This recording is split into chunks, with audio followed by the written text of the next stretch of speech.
Although the tens of thousands of people could take to the streets of the Lebanese capital within the next 24 hours to call for political change.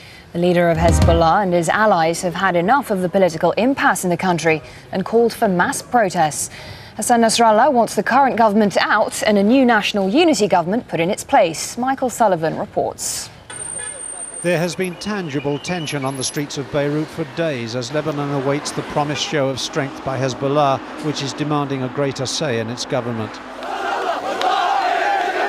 There was a brief and noisy gathering of Hezbollah supporters in Beirut following the funeral a week ago of the industry minister Pierre Gemayel.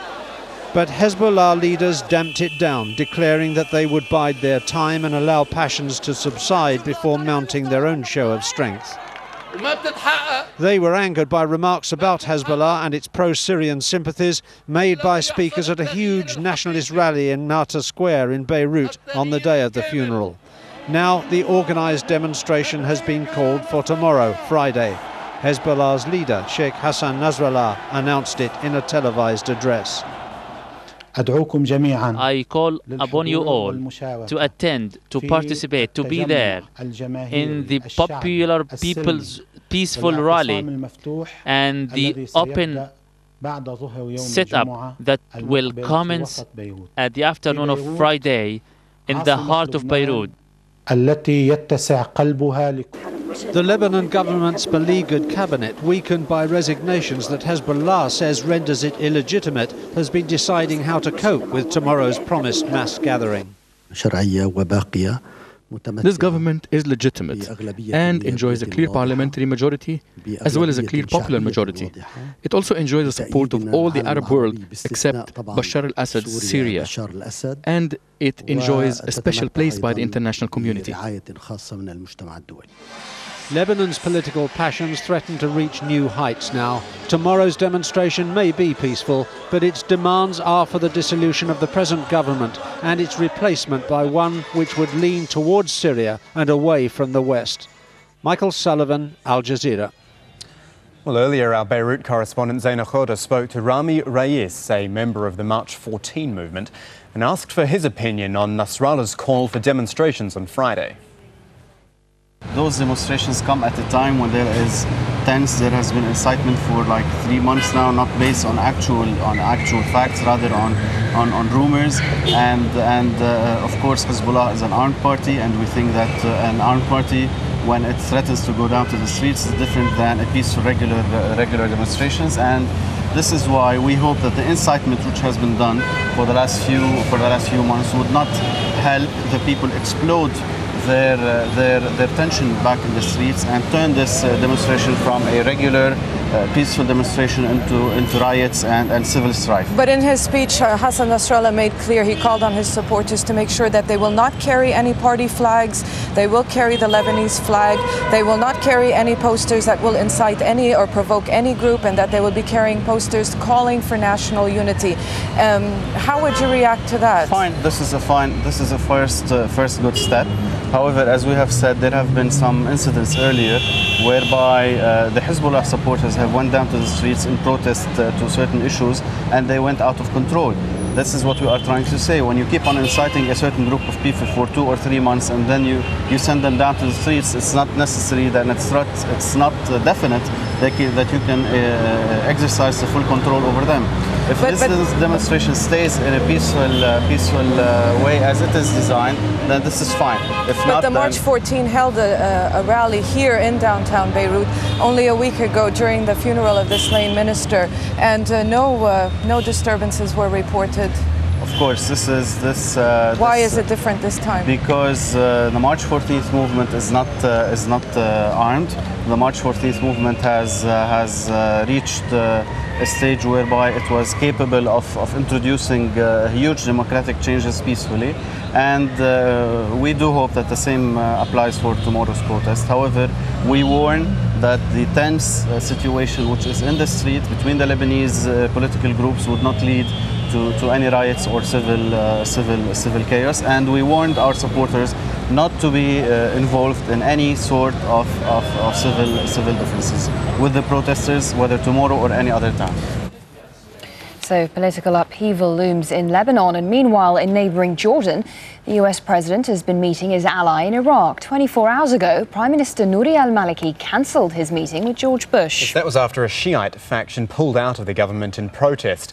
But in Amman this Thursday morning, the president and the Prime Minister did meet, Maliki being described as the right man for the job. Here's Al Jazeera's Mike Hanna. A public show of US support for a beleaguered Iraqi government. The Bush analysis made clear the success of Iraq requires the success of the al-Maliki government, which is in turn dependent on the success of the security forces. And in an apparent bid to end speculation about US intentions in Iraq, George Bush made clear there are no timelines for withdrawal. So we'll be in Iraq until the job is complete, at the request of a sovereign government elected by the people. The background to this meeting: ongoing violence in Iraq. Violence that in the US view is sparked by groups opposed to democracy and freedom.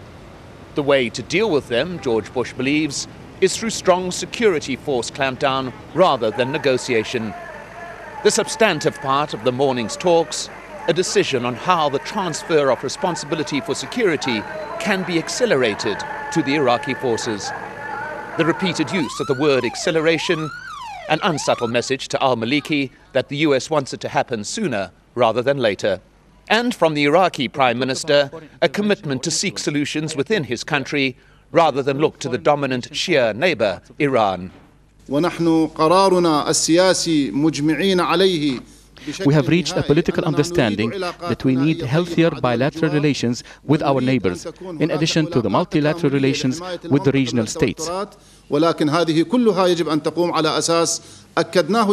on the respect of Iraqi sovereignty and the Iraqi borders, we will not allow intervention in Iraqi internal affairs. It was a news conference dominated by the US president. Perhaps that was a reflection of the morning's talks. There was no substantive movement on Iraq here. The situation there now, on the face of it, the same as it was before. But perhaps the primary message of President Bush was made clear by his very presence here, that the US is not going to give up its power in the region to any other force. Mike Hanna, Al Jazeera, Amman. And Iraq's Prime Minister has just landed back in Baghdad, where he called on the rival Shiite faction to end its boycott of parliament. Maliki said he hoped the politicians who are loyal to the influential Shiite cleric Muqtada al-Sadr would reconsider their decision.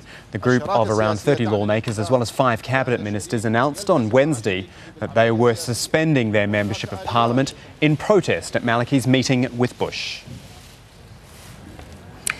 While President Bush concentrates on Iraq, his Secretary of State has been in Jerusalem meeting the Israeli Prime Minister Ehud Olmert. She's trying to get the stalled Israeli-Palestinian peace negotiations off the ground. Well, earlier, Condoleezza Rice heard from the Palestinian President Mahmoud Abbas, who said national unity government talks were at a dead end. Let's go live now to our correspondent, David Chater. David, tell us more. There's no disguising the fact that the political landscape here at the moment is pretty bleak. And Condoleezza Rice's visit both to Jericho and to Jerusalem cannot disguise that fact. And she's been here essentially to reassure the Palestinian President Mahmoud Abbas that he has the strongest support from Washington in his efforts to try and form a unity government, a Palestinian unity government with Hamas. But the President had to admit that those talks are at a dead end. The only sign of hope here at the moment is this fragile ceasefire, and Condoleezza Rice was saying it's very important to consolidate that and to extend it, perhaps even onto the West Bank. But there's a problem with that, because the Israeli military establishment here are saying that they're already upset about the truce, the ceasefire in Gaza, because they believe that the armed Palestinian factions will be using it to restock their weapons, to continue smuggling across the border from Egypt across the Rafah crossing, and that the same thing will be happening in the West Bank, and it's unrealistic for the truce to spread to the West Bank. So it's a pretty grim picture here at the moment, and despite the reassuring presence of Condoleezza Rice, she hasn't done much to change the landscape at the moment.